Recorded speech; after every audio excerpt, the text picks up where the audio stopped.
integrate it, add wings to your career. Welcome to our channel integrate it. पिछले video में हमने देखा कि 19 जनवरी 1597 को महाराणा प्रताप की डेथ हो जाती है और उसी टाइम बारडोली में महाराणा प्रताप का अंतिम संस्कार करते हैं और वहां प्रताप की 8 खंभों की छतरी है वो बनी हुई है। तो महाराणा प्रताप की छतरी कहाँ है ये ध्यान रखोगे, बारडोली में बनी हुई है 8 खंभों की। महाराणा प्रताप के बाद महाराणा प्रताप का ज्येष्ठ पुत्र महाराणा अमर सिंह फर्स्ट शासक बनता है।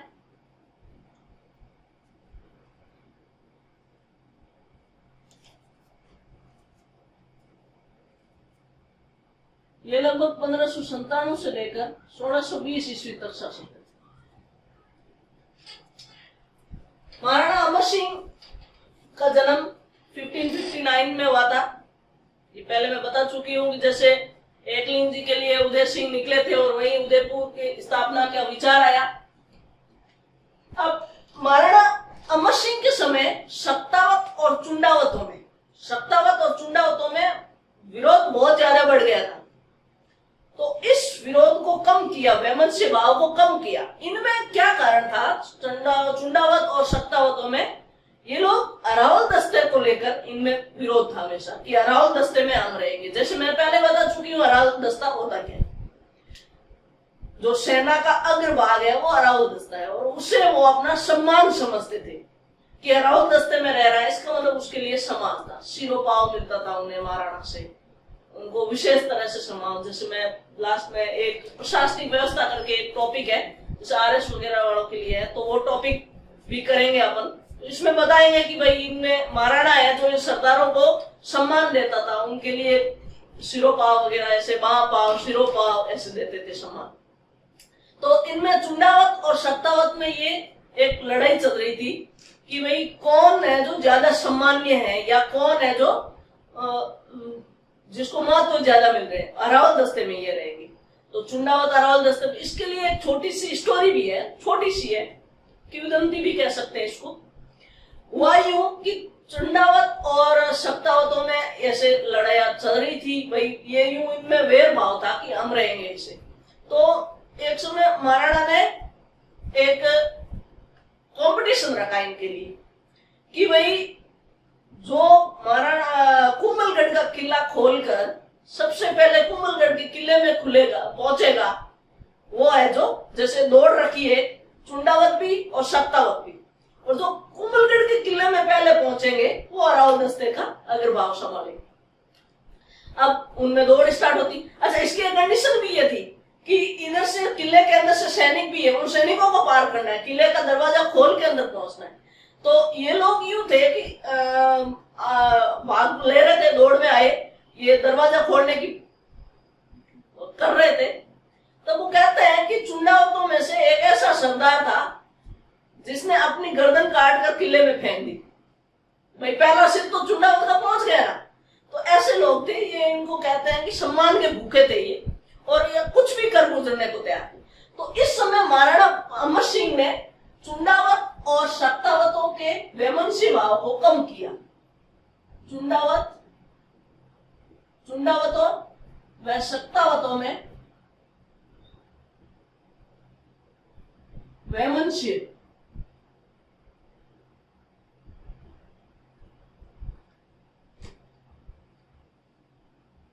कम किया, उनको एक विशेष प्रबंधन किया जिसमें इनका वैमनस्य भाव कम हुआ। इनका दूसरा उस समय यह हुआ कि इन्होंने सैन्य शासन का, क्योंकि बार बार युद्ध लड़के मेवाड़ की जो स्थिति है वो अच्छी नहीं थी, उसमें एक प्रबंधन की कमी थी, क्योंकि मुगलों के बार बार आक्रमण हो रहे थे मेवाड़ पे, तो एक प्रबंधन की कमी थी। तो एक सैन्य विभाग बनाया पूरा,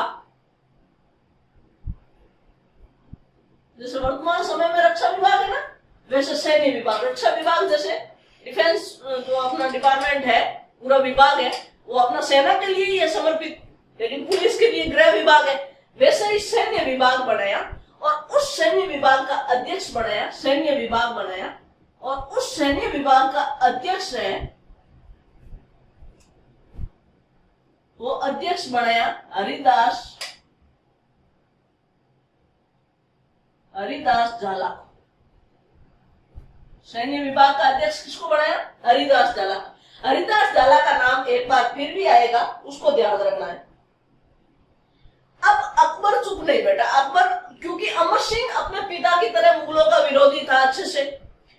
अब 1599 में अकबर ने, 1597 में तो प्रताप की डेथ होती है, 1599 में अकबर ने सलीम को भेजा। 1599 में सलीम को भेजा।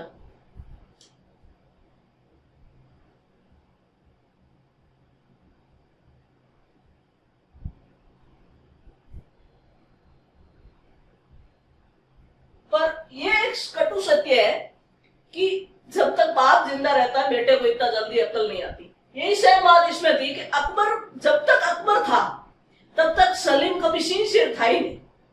सलीम यहाँ आया, अच्छे से उदयपुर घूमा और वापस चला गया। उसको कोई मतलब नहीं है, पकड़ा जाए तो जाए, नहीं। लेकिन 1605 में अकबर की मृत्यु हो जाती है और 1605 में सलीम जहांगीर नाम से शासक बनता है। 1605 में सलीम जहांगीर नाम से शासक बनता है।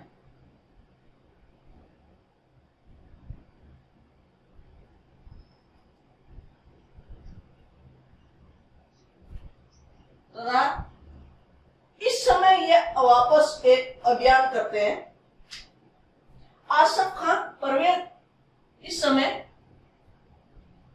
परवेज आसफ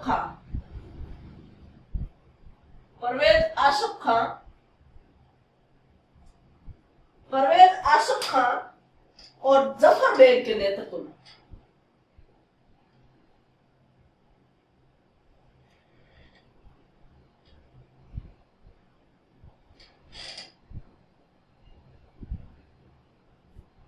सेना भेजता है। परवेज आसफ खान और जफर बेग के नेतृत्व में सेना भेजता है। कौन?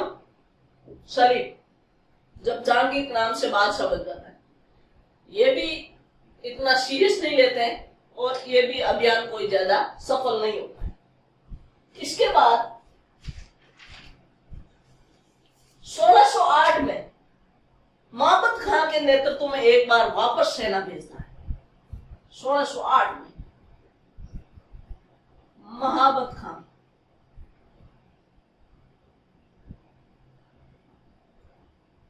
नेतृत्व में फिर अभियान भेजता है। फिर अमर सिंह इस अभियान को विफल कर देते हैं। अमर सिंह आज जीवन लड़ते हैं इनसे। 1609 और 1612 में फिर सेना भेजते हैं।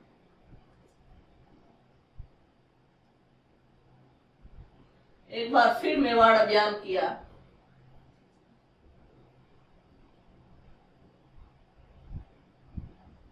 इस समय मेवाड़ महाराणा है, वो छोड़ देता, चावड़ छोड़ के वो चले जाते हैं। यहां से मेरपुर और चावड़ दोनों को छोड़ देते हैं, वो खुदा की पहाड़ी पर चले जाते। अब सलीम को, जहांगीर को ये समझ में आ चुका था अच्छे से कि ये छोटे मोटे अभियान मेवाड़ के लिए कतई उचित नहीं है, एक बड़े अभियान की जरूरत है।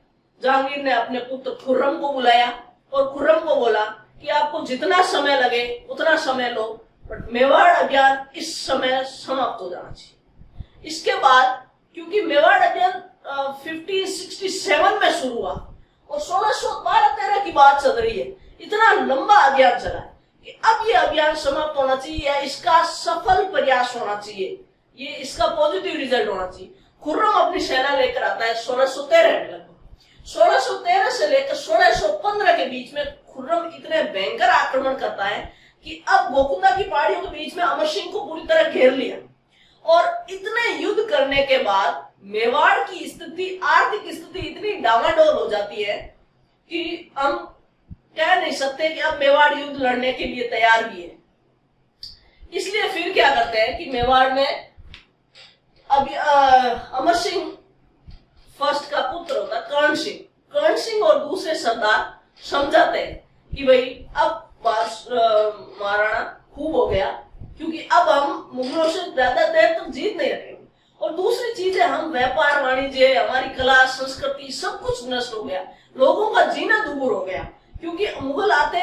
सारी बस्तियां उजाड़ देते, तो आम जनता की तो कोई गलती नहीं है, उनको क्यों दोष मिले, उनको क्यों सजा मिले?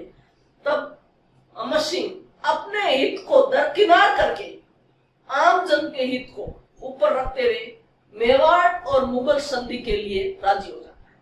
तो ये इतिहास की एक महत्वपूर्ण घटना है, जिसमें 1050 साल से मेवाड़ की स्वतंत्रता जो चल रही थी, जो स्वाभिमान चल रहा था मेवाड़ का, उसका आनंद हो जाता है उस समय। तो ये मेवाड़ मुगल संधि करता है कौन? अमर सिंह।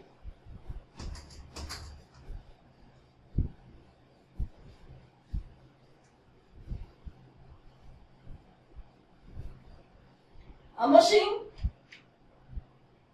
इसके समय 5 फेब 1615 को ये संधि होती है, मेवाड़ मुगल संधि। बहुत ही इंपॉर्टेंट है, याद रखनी है, मेवाड़ मुगल संधि।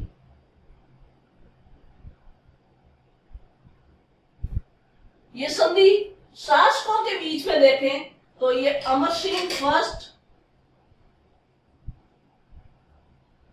वर्सेस जहांगीर,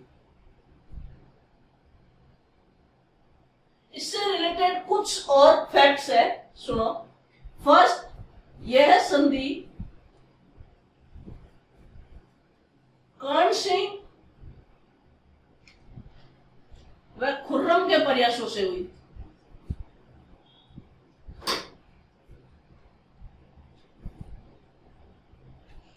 कर्ण सिंह व खुर्रम के प्रयासों से हुई। दूसरी है, इसमें अमर सिंह की तरफ से, अमर सिंह की तरफ से कौन गए थे? अमर सिंह की तरफ से 2 आदमी गए ये प्रस्ताव लेकर संधि का। एक तो है सुखकरण और दूसरा है हरिदास जाला। हरिदास जाला का नाम अभी अपन सुन चुके हैं कि ये जो सैन्य विभाग बनाते हैं, उस विभाग का जो है मैन अध्यक्ष होता है। दूसरा, जहांगीर की तरफ से यहां से गए थे, जहांगीर की तरफ से यहां से गए मुल्ला सिराजी, मुल्ला शकुला सिराजी।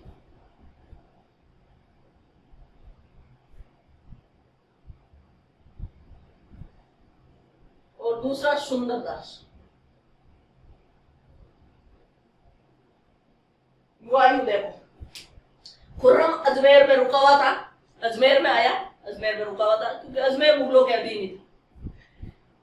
खुर्रम ने, अमर सिंह ने यहां से सुखकरण और हरिदास जाला को भेजा संधि का प्रस्ताव लेकर। वो प्रस्ताव लेकर खुर्रम के पास जाते हैं। खुर्रम ने हाथों हाथ ये प्रस्ताव दिया मुल्ला शकुला सिराजी और दूसरा सुंदरदास, इनको दिया और आगरा भेजा जहांगीर के पास। जहांगीर ने आ देखा ने ताव मेवाड़ पहली बार अपनी साथ संधि कर रहा है, फटाफट अपनी राजी में चिन्ह लगाया, मोहर लगाई और संधि को स्वीकार कर लिया। संधि को स्वीकार करके वापस लेकर आए, ये खुर्रम को दिया, खुर्रम ने वापस इनको दिया और ये लेकर अमर सिंह के पास गए। तब खुर्रम ने ये कहा था कि पहली कंडीशन ये होगी कि मेवाड़ का बादशाह पहले खुर्रम के पास आएगा। तो खुर्रम के पास मेवाड़ में दूसरे दिन ही है जो खुर्रम के पास जाते हैं अमर सिंह, और वहां जाकर ये संधि की शर्तें लिखते हैं। तो संधि की शर्तें क्या है, इन पे भी कभी कभी क्वेश्चन पूछे जाते हैं, तो ये शर्तें देते हैं अपन। पहला, मेवाड़ का महाराणा कभी बादशाह के दरबार में नहीं जाएगा। मेवाड़ महाराणा मुगल बादशाह के दरबार में नहीं जाएगा।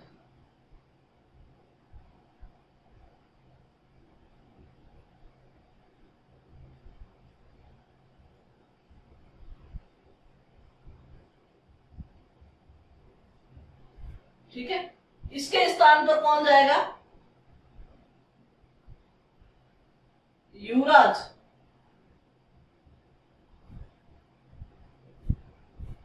दरबार में उपस्थित होगा। युवराज है वो दरबार में उपस्थित होगा। दूसरा, मेवाड़ को चित्तौड़ का किला दे देंगे।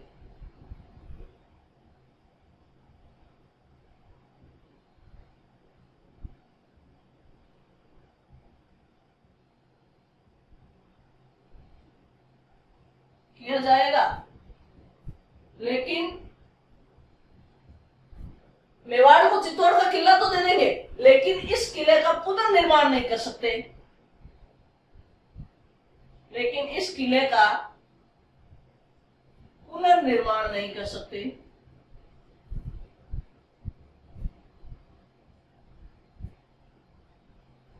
तीसरा, मेवाड़ है वो 1000 घुड़सवार देगा।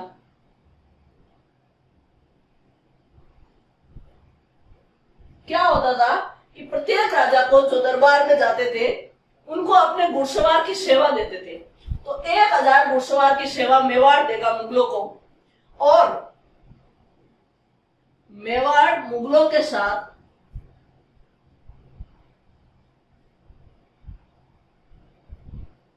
वैवाहिक संबंध नहीं स्थापित करेंगे,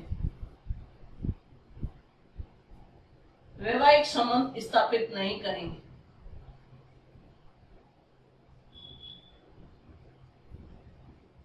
कि भाई हम वैवाहिक संबंध तो स्थापित नहीं करेंगे 1000, और मुगल मेवाड़ के आंतरिक मामलों में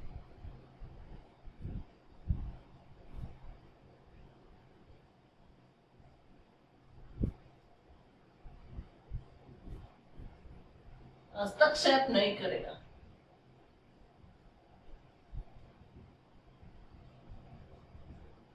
अब देखो, ये शर्तें जाके रखी, इन दोनों में ये शर्तें हुई। उसके बाद 19 फरवरी को खुर्रम युवराज किसको, कर्ण सिंह को लेकर जहांगीर के दरबार में पहुंचते हैं, और वहां जाकर उनका, कर्ण सिंह का अच्छे से सम्मान किया जाता है, और उसके बाद ये संधि इस तरह होती है। अब बात क्या होती है कि अमर सिंह महाराणा प्रताप का पुत्र, और प्रताप ने अकबर से इतना लोहा लिया, इतनी युद्ध किए अकबर के साथ, तो महाराणा उसके साथ अमर सिंह के मन में भी कहीं ना कहीं स्वाभिमान की बात थी, क्योंकि लंबे समय तक आप जिसके साथ रहते हो उसके चरित्र उसमें आ सकते हैं। जैसे हम देख सकते हैं, जैसे हमारे पॉलिटी में भी थोड़ा बहुत सोचे हम, कैसे कि भाई हमारे देश आजाद हुआ, और आजादी के आरंभिक वर्षों में जितनी भी योजनाएं बनी, जितने भी अपने विदेशियों के साथ अपने संबंध रहे, विदेशी देशों के साथ, पड़ोसी देशों के साथ, वो सब आदर्शात्मक थे, और हम जवाहरलाल नेहरू को दोष देने लग जाते हैं। जवाहरलाल नेहरू की इसमें कोई गलती नहीं होती, कारण जवाहरलाल नेहरू का मतलब जीवन किसके साथ बीता, महात्मा गांधी के साथ, स्वतंत्रता संग्राम में उनका जीवन बीता, उन पर आदर्श तो आना ही है उनपे। तो यही चीज अमर सिंह के साथ हुई। अमर सिंह का जीवन महाराणा प्रताप के साथ जीता, जो स्वाभिमान की एक मूर्ति थी। अब अमर सिंह अंदर से टूट गया, हालांकि उसने संधि तो कर ली, लेकिन संधि करने के बाद ये अच्छे से टूट गया। अब अमर सिंह बहुत परेशान रहने लग गया, और कुछ समय बाद ही इसने जो है अमर सिंह ने अपना राजकाज कर्ण सिंह को सौंपा, और कर्ण सिंह को राजकाज सौंपने के बाद ये जो है 9 चौकीपाल, राजसमंद में एक जगह है 9 चौकीपाल, और ये जगह है जहां पे बाद में आगे चलकर राज सिंह एक महान शासक होता है। अपन तो प्रताप तो बाद सोचते हैं कि मेवाड़ का इतिहास है ही नहीं, उसके बाद भी मेवाड़ का इतिहास है। उसके बाद राज सिंह आते हैं, और राज सिंह राजसमंद में एक झील बनाते हैं, राजसमंद झील।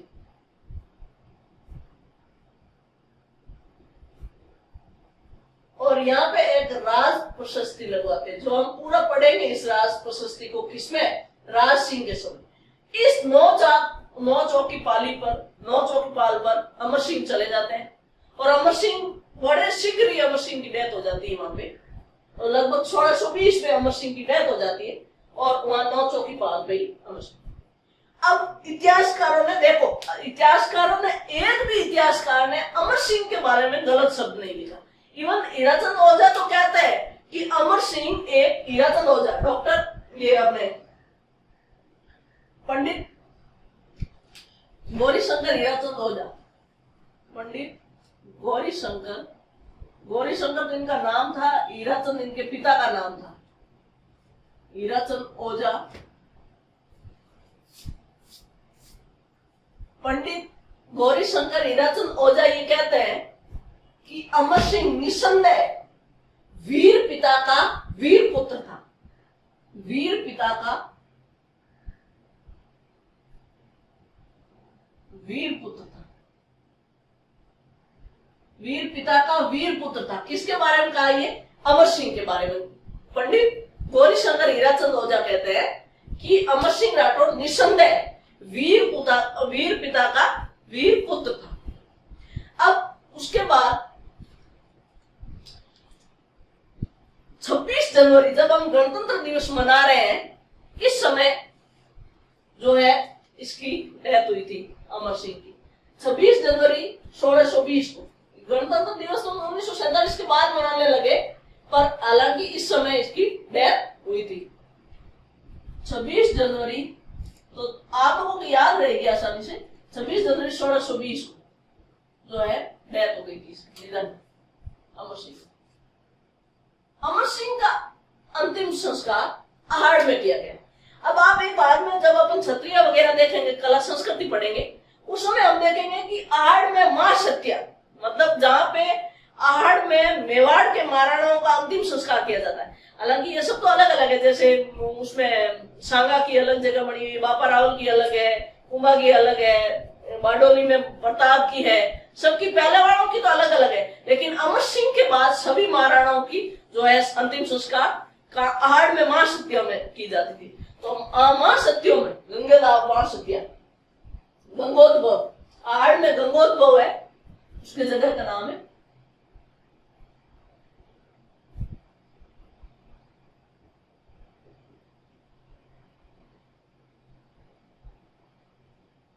गंगोद्भव के निकट जो है छतरी बनेगी।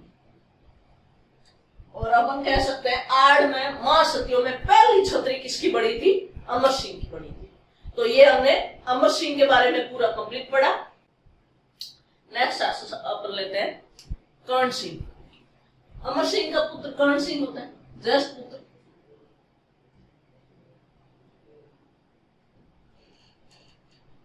कर्ण सिंह 1620 में शासक बनता है और 1628 में डेथ हो जाती है कर्ण सिंह। अब होता है क्या है पूरा देखो। 26 जनवरी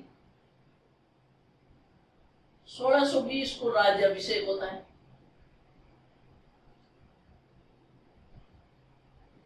राज्याभिषेक 26 जनवरी 1620 को राज्याभिषेक होता है।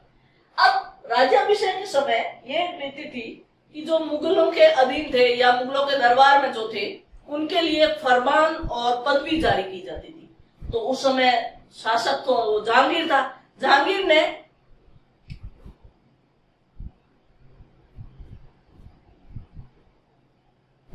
राज्याभिषेक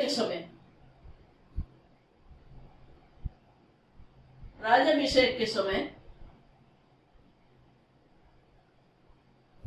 फरमान व पदवी जारी की और कुछ हाथी घोड़े वगैरह गिफ्ट वगैरह भी भेजते थे इनके। मेवाड़ वंश का प्रथम शासक, प्रथम महाराणा जो मुगल दरबार में गया था, मेवाड़ वंश का है।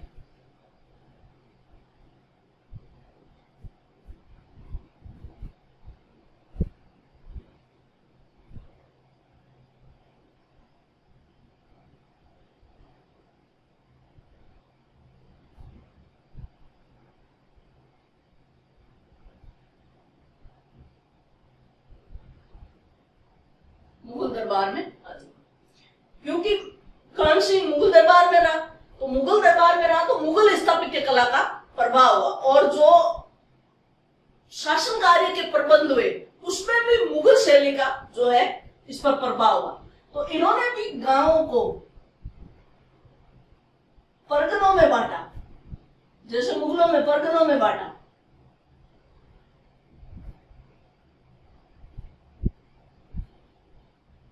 और इसके साथ ही मुगल वंश में कैसे वहां पे अधिकारी पटेल और पटवारी चौधरी होते हैं, तो वहां पे अधिकारी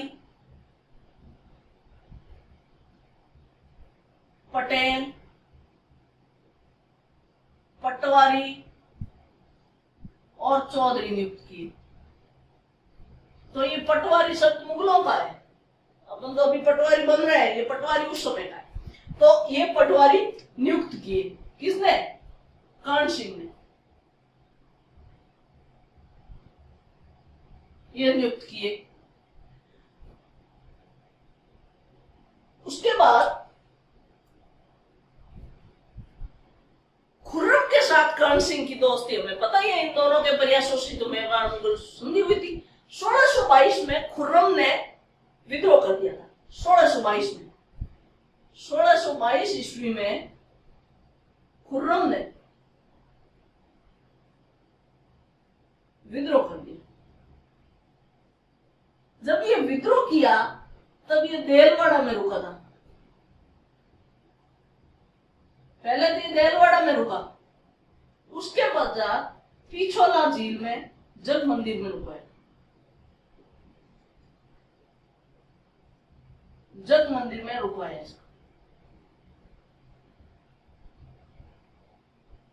ये कर्ण सिंह के पास आया और कर्ण सिंह ने कहा टेंशन लेने की कोई बात नहीं है, जग मंदिर में रुकने के अच्छे से प्रबंध है। और उसके बाद सुरक्षित इसको दक्षिण में मांडू की तरफ भेजा, मांडू की ओर सुरक्षित भेजा। भाई आप विद्रोह करोगे तो बादशाह सहन थोड़ी करेगा, बादशाह आएगा और उसको सेना भी आएगी, तो खुर्रम से लड़ने के लिए भी सेना आई। तो उस समय कर्ण सिंह ने बहुत साथ दिया। 1627 में जब जहांगीर की मृत्यु हो गई, 1627 में जहांगीर की डेथ हो जाती है, जहांगीर की मृत्यु हो जाती है 1627 में। इस दौरान खुर्रम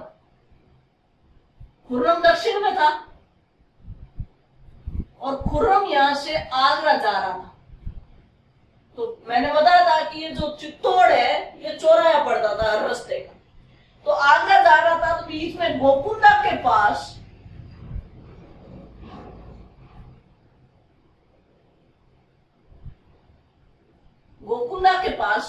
इसका स्वागत किया गया। कर्ण सिंह ने इसका बहुत जबरदस्त भव्य स्वागत किया गया, भव्य स्वागत किया कर्ण सिंह ने। और इवन पूरे मेवाड़ के अपने राज्य के अंदर इसके सुरक्षा के इंतजाम किए, क्योंकि उस समय राजा बनने जा रहा है, भाई बादशाह बनने जा रहा है, बीच में कोई भी मार सकता था इसको। तो इसके सुरक्षा के इंतजाम किए, सुरक्षा के इंतजाम किए पूरे अच्छे से। अब खुर्रम चला गया, 1627 में राजा बन जाता है। 1628 में एक दिन कर्ण सिंह बीमार पड़ जाता है, बीमारी की वजह से डेथ हो जाती है।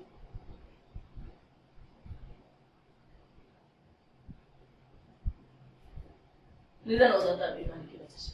कर्ण सिंह, क्योंकि अब युद्ध रुक गए थे, और ये जाहिर सी बात है कि जब युद्ध रुक जाते हैं तो कला और संस्कृति का विकास होता है, आप स्थापत्य कला का विकास होगा। तो इन्होंने कर्ण विलास महल बनाए, कर्ण विलास, दिलकुश महल,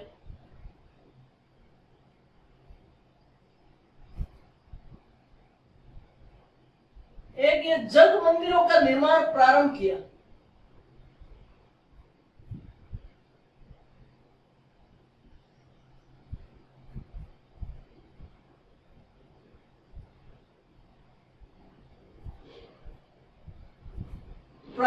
जग मंदिर महलों का निर्माण है वो प्रारंभ किया। बड़ा दरी खाना भी बनाया इस समय, बड़ा दरी खाना,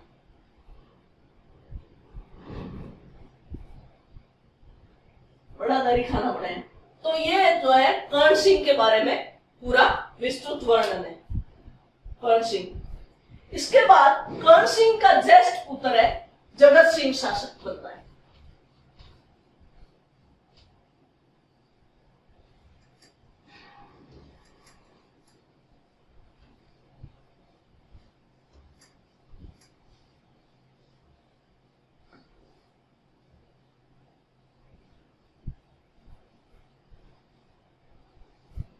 इसके बाद जगत सिंह प्रथम शासक बनता है, जगत सिंह प्रथम।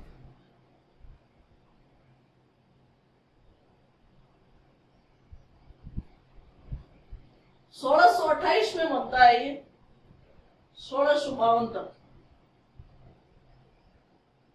जगत सिंह। ये मेवाड़ का सबसे दयालु और दानवीर शासक,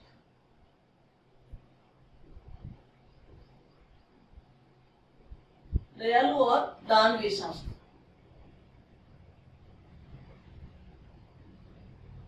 पहली चीज, जो कर्ण सिंह ने अपना जग मंदिर का निर्माण शुरू किया था, वो जग मंदिर का निर्माण पूरा करवाया, जग मंदिर महलों का निर्माण पूरा करवाया।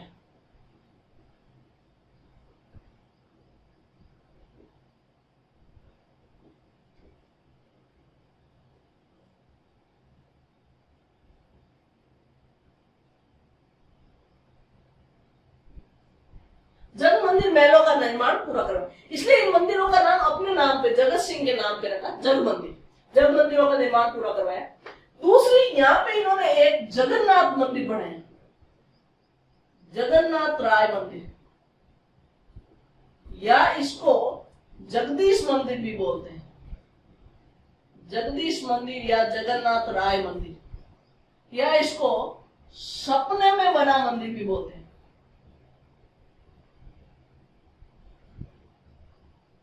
सपने में बना मंदिर भी बोलते हैं। इन मंदिर का निर्माण करवाए। इस मंदिर के वास्तुकार थे अर्जुन, बाणा और मुकुंद, अर्जुन, बाणा और मुकुंद।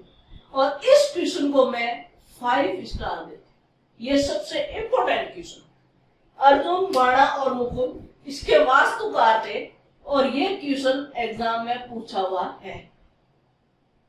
जगदीश मंदिर के वास्तुकार कौन, और जगन्नाथ मंदिर बना, उसके साथ मैंने कहा था आपको, कोई भी मंदिर बनेगा, कोई भी किला बनेगा, उसकी प्रशस्ति आएगी, तो जगन्नाथ प्रशस्ति भी है,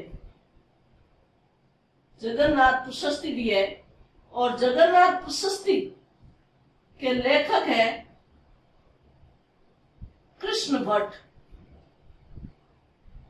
कृष्ण भट्ट, जगन्नाथ प्रशस्ति के लेखक है कृष्ण भट्ट। इस जगन्नाथ प्रशस्ति में हल्दी घाटी के युद्ध का वर्णन है।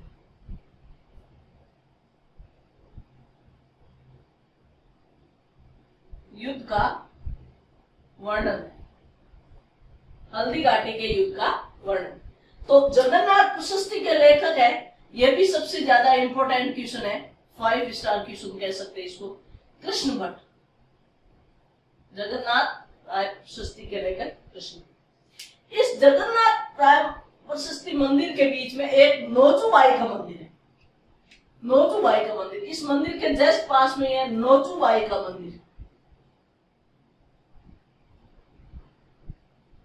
और यह मंदिर नोचूबाई जगत सिंह प्रथम की धाय मां, जगत सिंह प्रथम की धाय मां ने बनाया, और दायमान का नाम क्या था, नोचूबाई। ये मंदिर बना हुआ है, ये मंदिर जस्ट जगन्नाथ मंदिर के जस्ट पास में ही बना हुआ है। अब एक चीज इसके समय और हुआ, इसके समय शाहजहां थोड़ा, क्योंकि शासक अब खुर्रम शासक बन गया था, 1628 में जहांगीर की डेथ हो गई थी। जहांगीर की डेथ के बाद शासक बनता है वो खुर्रम बनता है, किस नाम से, शाहजहां के नाम से। तो इस समय शाहजहां नाराज हो जाता है,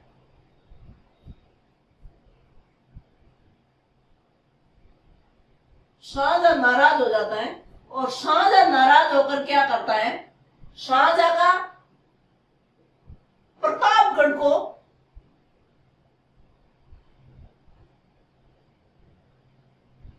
मेवाड़ से स्वतंत्र रियासत घोषित कर देता है।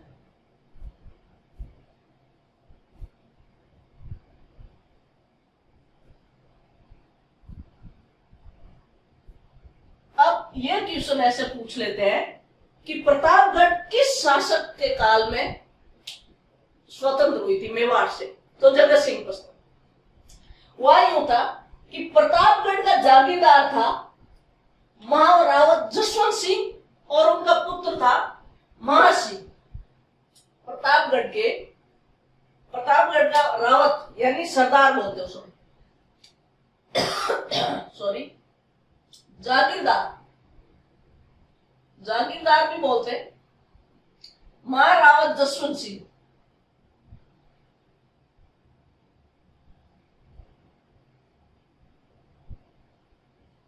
और दूसरा है उसका बेटा,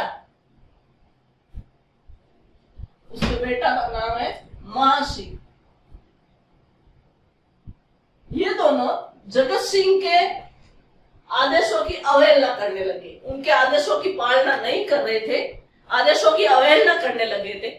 तो जगत सिंह ने उनको एक बार बुलाया और उनको अच्छे से बुलाकर समझाया कि भाई देखो, ऐसे किसी आदेश की अवहेलना नहीं करनी चाहिए, मैं महाराणा हूं मेवाड़ का। तो ये माने नहीं, अड़ियल स्वभाव, इन दोनों की हत्या करवा दी। हत्या किसने करवाई? हत्या करवा दी जगत सिंह फर्स्ट ने। जगत सिंह फर्स्ट ने इसकी हत्या करवा दी। अब ये बात शाहजहां को चुप गई, क्योंकि अब मेवाड़ की संधि हो चुकी है मुगल बादशाह के साथ। और अब मुगल बादशाह को आप ध्यान में लाए, उन्हें किसी भी जमींदार को उठाकर मार रहे हो, तो फिर प्रतापगढ़ को स्वतंत्र घोषित कर दिया। इसके पीछे की स्टोरी यही है, इसलिए घोषित किया। जगत सिंह फर्स्ट ने चित्तौड़ के किले का पुनर्निर्माण शुरू करवा दिया। इसने चित्तौड़ के किले का पुनर्निर्माण शुरू करवा दिया।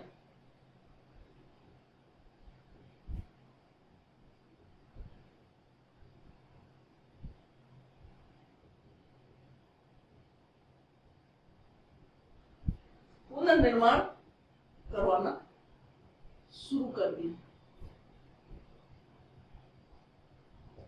ये संधि की अवहेलना थी, सीधी सीधी अवहेलना थी, क्योंकि संधि में सीधा सीधा ये लिखा हुआ था कि चित्तौड़ का किला मेवाड़ को सौंपा जाएगा, लेकिन मेवाड़ उसका पुनर्निर्माण नहीं करवा सकता। लेकिन जगत सिंह ने इसका पुनर्निर्माण करवा दिया। जगत सिंह के एक दरबारी कवि थे, उनका नाम था विश्वनाथ वेद।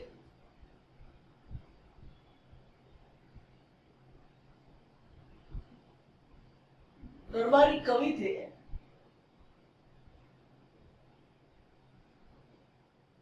कवि थे और इनका नाम था विश्वनाथ वेद। ये यहां लिखते हैं, इनका एक दरबारी है विश्वनाथ वेद।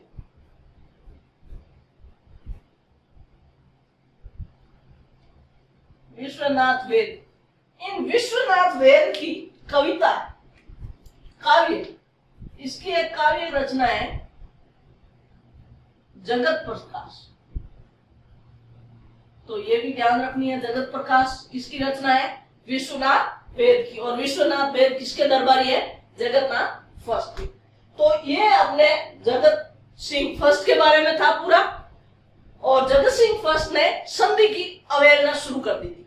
इसके बाद हम नेक्स्ट वीडियो में पढ़ेंगे कि कैसे जगत सिंह फर्स्ट का पुत्र राज सिंह, जो राज सिंह का तो महान रोल आने वाला है अभी हमारे मेवाड़ के इतिहास में, तो किस तरह राज सिंह मेवाड़ की संधि, मेवाड़ और मुगलों के बीच में संधि होती है, उसका खुलेआम जो है उसका उल्लंघन करता है, और उसके उल्लंघन के साथ शाहजहां और औरंगजेब उसके खिलाफ क्या क्या कार्रवाई करते हैं, ये हम नेक्स्ट वीडियो में बहुत अच्छे से देखेंगे। धन्यवाद। Thank you for watching the video. Please like, share and subscribe the channel Integrated.